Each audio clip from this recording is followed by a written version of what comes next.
สบายดีสวัสดีทุกคนมื้อนี้น้องออนกับพาทุกคนมาให้มาสวนคือเก่าคือเริ่มเนาะมื้อนี้น้องออนกับพาทุกคนมาโฮดเวียกาแฟเนาะน้องออนหลังจากที่น้องออนกะเวียกาแฟแล้วเนาะน้องก็สิได้มาโฮดน้องก็ปลูกผักปลูกหญ้านี่ไว้เนาะมื้อนี้น้องออนกับพาทุกคนมาโฮดเวียกาแฟเลยเฮาตักน้ำมาแต่น้องแล้วก็มาโฮดเนาะวิถีชีวิตของชาวลาวก็ประมาณนี้เนาะทุกคนเนาะโฮดบอกโฮดเบียเนาะมื้อนี้น้องออนก็เนาะไปว่าปลูกกาแฟแล้วก็น้ำหมอกลงเนาะตายเวิร์ดกาแฟก็ตายเนาะเห็นยังก็เลยบ่เกิดเนาะปลูกกาแฟ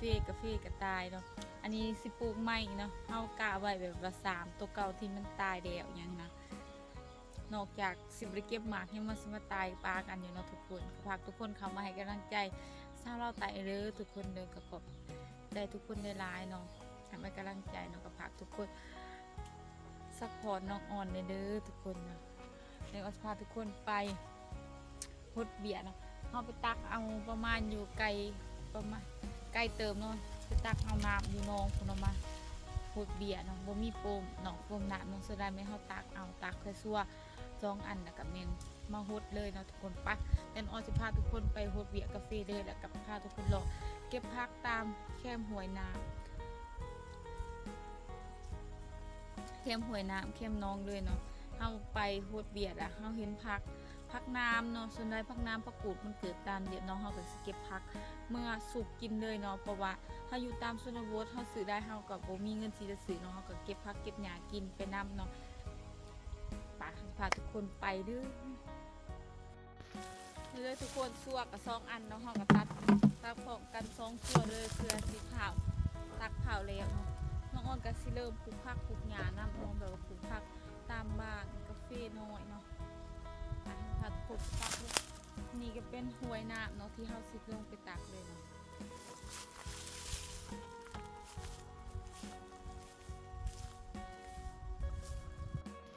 นี่เนาะก็เป็นหมองน้องเฮาที่ลงตักเนาะที่น้องออนลงไปตักน้องเฮาก็สิลงไปตักน้ำอยู่ในหนองเนาะเพื่อไปฮดเบียร์กาแฟเนาะ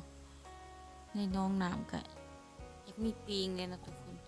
มีปิงจักหน่อยเนาะแต่ยานเนาะในน้องออนคอยตักเอาเนาะปิงแห้งได้ก็ยานปิงมาเนาะคนเคยเห็นบ่ปิงแบบว่ามันหลุดเลือดไหลฮะเอาไปคอยอย่างนำน้องมันก็บ่ลึกปานใดเนาะส่วนใหญ่เป็นหญ้ามันปกคลุมเบิดเนาะทุกคนถ้าแม่นน้ำบกก็คือสิมีปลาคอใหญ่อยู่ในหันเนาะน้องออนก็หิวมาพี่เนาะหิวมาเพื่อสิฮอดก็ไกลเติบเนาะจากน้องหาอันนี้ครับหิวไปอีกเนาะหิวเรื่อยๆไปเนาะหิวตามป่าลงไปเพื่อสิฮอดก็บ่มันของง่ายเนาะนอนหิวประมาณ10ชั่วเนาะหาเที่ยวเนาะโอ้เมื่อยเนาะโคตรเมื่อยเลยทุกคนจะได้กระสู้เนาะเพราะเฮาอยู่ตามชนบทคันบ่เฮ็ดก็จะสิหาหยังกินเนาะเฮาก็คอยเฮ็ดไปเนาะ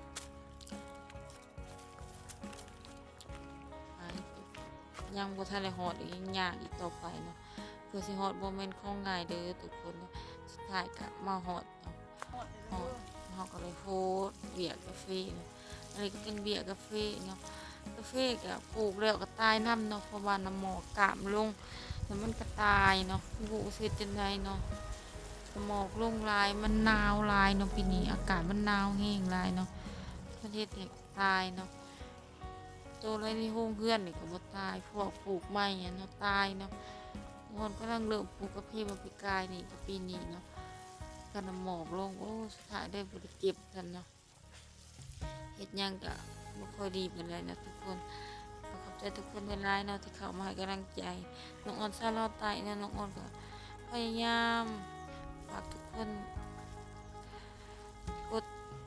ติดตามส่องน้องออนได้เลยทุกคนเด้อน้องออนอาชีพเว้าบ่เก่งก็ขอโทษขออภัยเนาะน้องออนก็ไล่โพสต์ไปแล้ว3-4ชั่วแล้วเนาะโพสต์ไปเรื่อยๆไปจนกว่ามันสิเปียกเนาะเปียกกับเพื่อนน้องออนก็ประมาณ 2-3,000 เวียนี่นะบ่หลายเนาะ 2,000 เวีย2,000 ปลายเนาะประมาณนั้นน่ะเนาะแล้วก็โพสต์เรื่อยๆไปเนาะ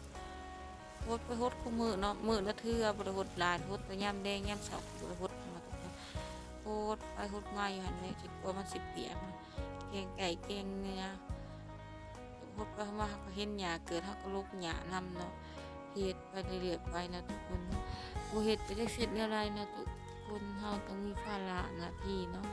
ก็ขอบใจทุกคนหลายๆเด้อที่เข้ามาให้กำลังใจฝากเบิ่งคลิปน้องออนซาลาวไตเนาะอาจสิเป็นคลิปที่บ่มีความหมายหยัง น้องออนก็ถ่ายตามวิถีชีวิตของน้องเองเนาะทุกคนน้องก็ฝากทุกคนเข้ามาให้กำลังใจนี่เด้อทุกคนให้โอกาสคนบ้านนอกบ้านนานี่เด้อทุกคนเด้อน้องออนพากย์เสียงก็บ่ค่อยเก่งปานใดเนาะก็ไปเนาะก็โฮสต์ไปเรื่อยๆเนาะโฮสต์จนกว่าสิแล้วเนาะสาวลาวนี่ใส่ผ้าถุงเนาะน้องออนก็มักนุ่งเนาะผ้าถุงหรือว่าบ่ฮู้ทางฝั่งไทยเขาออกผ้าถุงแต่ลาวเขาออกสินแต้มเนาะ น้องออนก็มักใส่อยู่เนาะสีแต้มเสื้อยืดเป็นสาวมันนอกของหน้าธรรมดาเนาะทุกคนเนาะขอบใจทุกคนในไลน์เนาะที่เข้ามาให้กำลังใจสาวเราแต่งคนนี้เนาะก็ขอบใจขอบคุณทุกคนในไลน์เด้อน้องออนก็โฮสต์เรื่อยๆไปเนาะโฮสต์น้ำเดียวก็ยังไปใส่พุ้ยมักเนาะพุ้ยมักน้องออนก็มีน้ำเงี้ยวเนาะทุกคนน้องออนใส่พุ้ยมักน้ำเนาะหรือว่าใส่น้ำเงี้ยวเงี้ยวไว้หรือว่า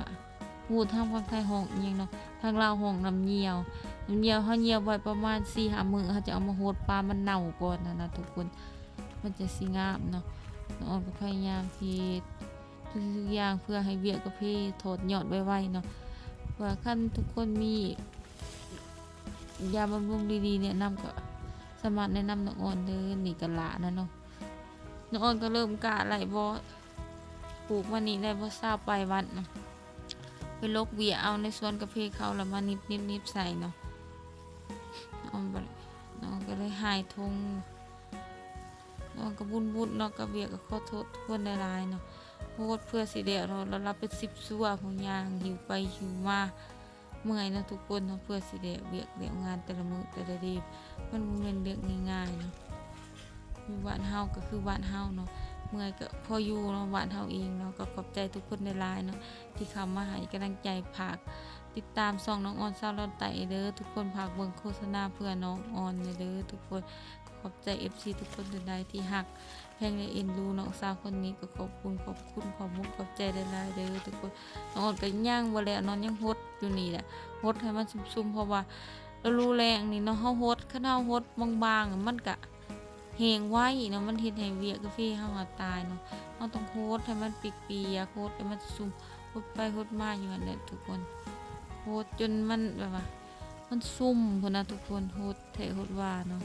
โหดอีหลีอีดอกถ้าบ่โหดมันก็ตายเนาะแฮงน้ำหมอกกามลงอีกโอ้เฮ็ดหยังก็บ่ค่อยประสบผลสำเร็จปานใดเมื่อยเนาะทุกคนเนาะเมื่อยหลายๆเนาะเฮาก็แดวแล้วเนาะบาดนี้เฮาก็ไปเอาฝุ่นมาใส่ เนาะทุกคนหลังจากที่เฮาหมดแล้วเฮาก็ใส่คุยมักเนาะคุยมักกะเว้นแนวอื่นแนวไกลเนาะน้ำเหนียวเฮาสิมาขอตัวๆ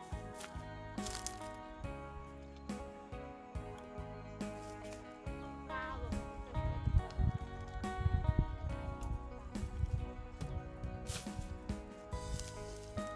ใส่น้ำเหนียวเด้อทุกคน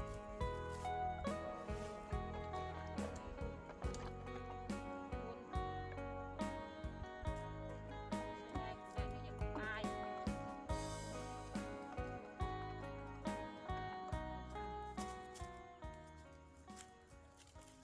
เอาก็สิหดเลยเนาะเอาสิหดแบบไวๆเลยเนาะบ่หด เนาะทุกคนนี่เป็นน้องน้ำเด้อทุกคนบรรยากาศน้องน้ำเนาะหลังจากที่เฮาฮดพักโอ้บ่แม่นหลังจากที่เฮาฮดเบียร์กาแฟเดี๋ยวเฮาก็สิพาทุกคนมาเก็บผักอันนี้เป็นผักเกิดจากธรรมศาสตร์เลยเนาะอันนี้ทุกคนบ่ฮู้ว่าทางพังไทยมีบ่เลยเนาะผักอันนี้ดีบ่ทางเมืองเนาะยังมีพอได้กินอยู่อันนี้คือผักน้ำเด้อทุกคนเด้อ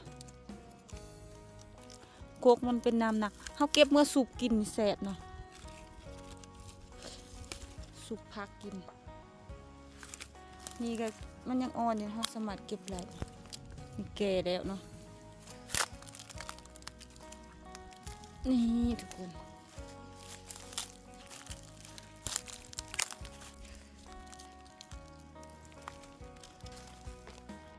พวกมันก็อยากเป็นน้ำเนาะแต่ว่าเป็นน้ำที่กินแสบเนาะทุกคนน้ำที่อันนั้นป้าเขาพาทุกคนเราเก็บตามแคมน้องน้ำด้วยแคมห้วยน้ำด้วยนะบรรยากาศเนาะเลยทุกคนเขาก็มาเก็บเรื่องนี้เนาะน้ำเรื่องนี้